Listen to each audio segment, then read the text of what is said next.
शांत रहने के अद्भुत परिणाम। शांत रहकर दूसरों को सुने। जब मैंने अपने 3 वर्ष के बच्चे को रोते हुए देखा तो मैंने उसके एक कहानी सुनाई। तब उसने आधी कहानी ही ठीक से सुनी और बीच में ही मुझे रोककर खुद कहानियाँ सुनाने लगा।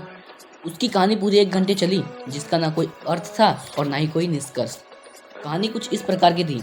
एक बिल्ली थी, एक कछुआ था, नहीं, एक चूहा भी था। तीनों को एक दिन शेर ने खा लिया। फिर बिल्ली गुस्सा हो गई, वह पलंग के नीचे छुप गई। फिर मैंने सबको डंडे से मारा। चूहा आया, उसने बिल्ली को देखा।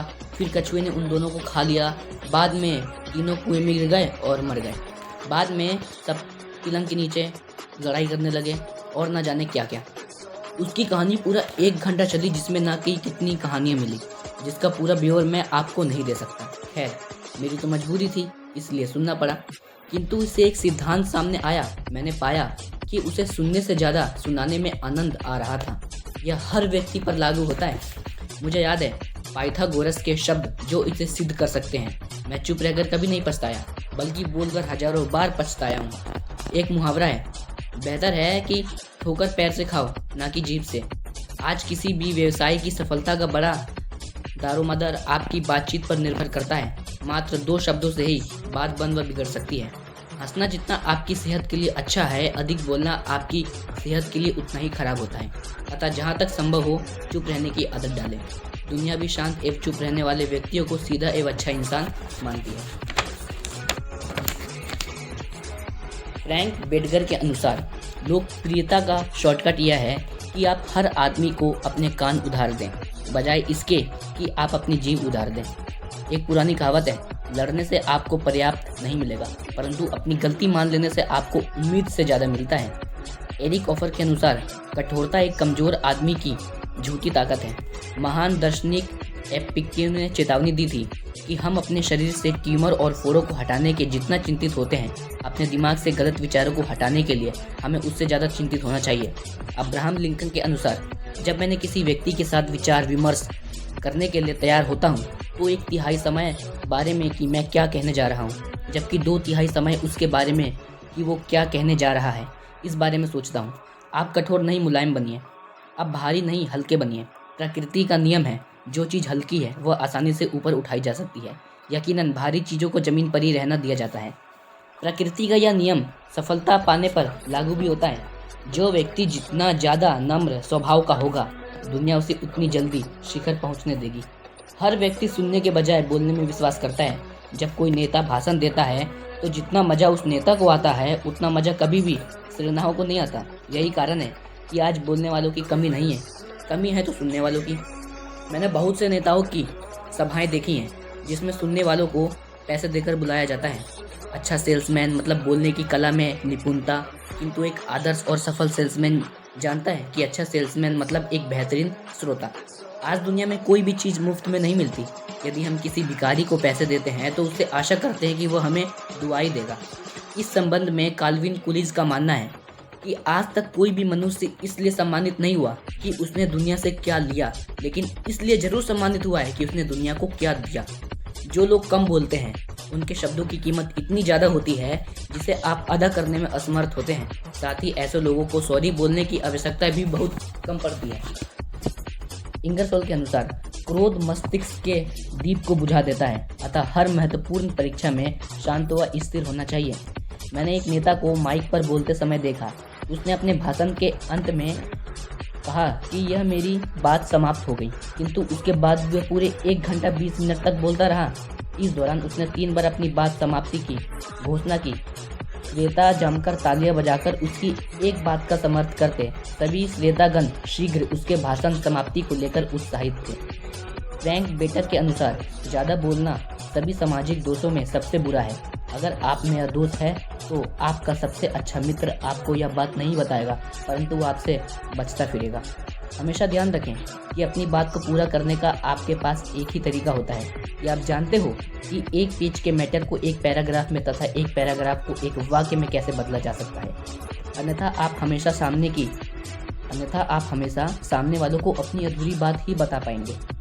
जेनिसिस के महान लेखक ने विश्व के निर्माण की कहानी को मात्र 442 शब्दों में बताया था। जरा सोचिए, माचिस की तीली चलने के बाद भी उतनी ही शांत रहती है जितनी कि बिना जले। शांत रहकर दूसरों की बात सुने। जरूरी नहीं है लोग इसलिए बोलते हैं कि उनकी बातों का अर्थ निकले। बहुत से लोग तो मात्र बोलने के लिए ही बोलते हैं। वे अपनी वाणी के जरिए अपने आप को सिद्ध करने की कोशिश में लगे रहते हैं।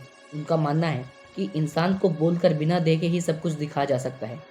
बहुत से लोग झूठी घटनाओं को अपनी वाणी के माध्यम से ही सही एवं आकर्षण बनाने की कोशिश अधिक से अधिक बोलते हैं।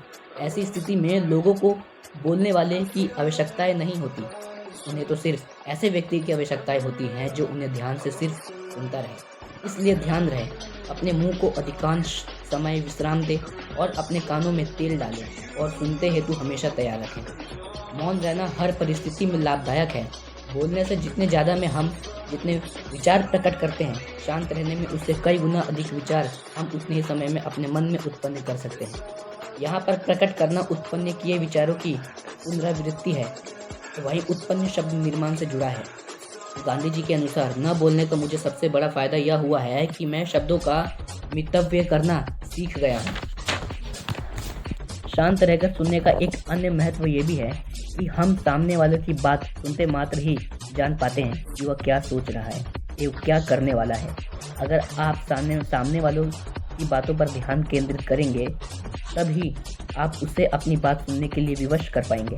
फ्रैंक बेटकर के अनुसार हमें उस व्यक्ति से नफरत होती है जो अपने दिमाग के इंजन को चालू किए बिना ही मुंह को टॉप गियर में ले आता है। फ्रैंकलिन के अनुसार चर्चा में ज्ञान कानों के प्रयोग से हासिल होता है, मुंह के उपयोग से नहीं।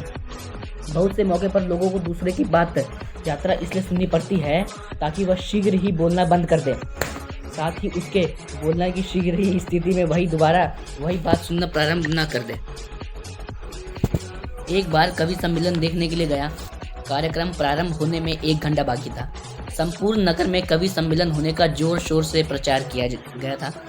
लोग भी कवि सम्मेलन को लेकर उत्साहित थे। वहां मैंने पाया कि जितने ज़्यादा दर्शक कविताएं सुनने को आतुर थे, उससे कहीं ज़्यादा कवि की कविताओं सुनने को लिए बेचैन थे।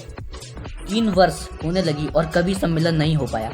उस दौरान मैंने एक अजीब बात महसूस की कि श्रोता व आयोजकों से ज़्यादा यदि किसी को कवि सम्मेलन न होने का खेद था तो वे कविगण ही थे। जयशंकर प्रसाद के अनुसार प्रत्येक स्थान और समय बोलने के योग्य नहीं होते। कभी कभी मौन रह बुरी बात नहीं होती। दूसरों को बोलने दें, इसमें आपका ही फायदा है। दूसरों को बोलने दें, चुप होने के बहुत फायदे हैं। थॉमस कॉर्लाइन ने कहा, मौन वह तत्व है जिसमें महान वस्तुएं अपने आप को आकार देती हैं। एक यहूदी कहावत है, एक समझदार व्यक्ति एक शब्द कहता है और 2 शब्द सुनता है। डेविड ऑसबर्गर का कथन है, खुले दिल वाला व्यक्ति तभी महत्वपूर्ण होता है जब वो खुले कान वाला भी हो। सर्दियों से ही हमारे शब्दों की आवाज़ हमारे काम की शैली से छोटी मानी जाती है। फ्रांसिस ओ नील ने अपना करियर एक पेपर सम्मेलन के रूप में शुरू किया था। इसके बाद वे अपना खुद का बिजनेस करने लगे। कड़ी और निरंतर कंपनी ऑफ फिलाडेल्फिया स्थापित कर लिया। उनके बारे में यह आम धारणा थी कि वे बहुत कम बोलते थे, अतः हमें मितभाषा बनने का अभ्यास करना चाहिए। नीति शातक में भर्तृहरि ने कहा कि कोयल कौवा से घिरी हो तो उसका मौन रहना ही श्रेयस्कर होता है। समझदारी इसमें ही है कि हम कम बोलें, वरना इसमें हम क्या बोलते हैं। मैं बस आपको इस कहानी में यह समझाने की कोशिश कर रहा हूँ कि आप कहीं पे भी कभी भी हो, आपको बोलने से ज़्यादा सुनना है। आपने अपनी ज़िंदगी में ये बात कहीं ना कहीं तो नोटिस करी होगी कि हमें बोलने से उतना फ़ायदा नहीं होता जितना कि हमें सुनने से होता है। और जो व्यक्ति कम बोलता है, ज़्यादा सुनता है, उसकी ज़्यादा रिस्पेक्ट भी होती है। और जो बहुत ज़्यादा बोलता है, किसी की नहीं सुनता, उसके बारे में तो आप जानते ही होंगे कि उसकी कोई एक नहीं सुनता। इसीलिए ये कहानी सुनाने का मेरा एक ही मकसद था कि बोलने से ज़्यादा सुने, एक अच्छे श्रोता बने, तभी आप अपनी मंजिल को आसानी से पाओगे। तो इस सफलता की ऊंची उड़ान के लिए आज मैं इस कहानी को यहीं पे ख़त्म करता हूँ और मिलते हैं अगली कहानी में। जय हिंद, जय भारत।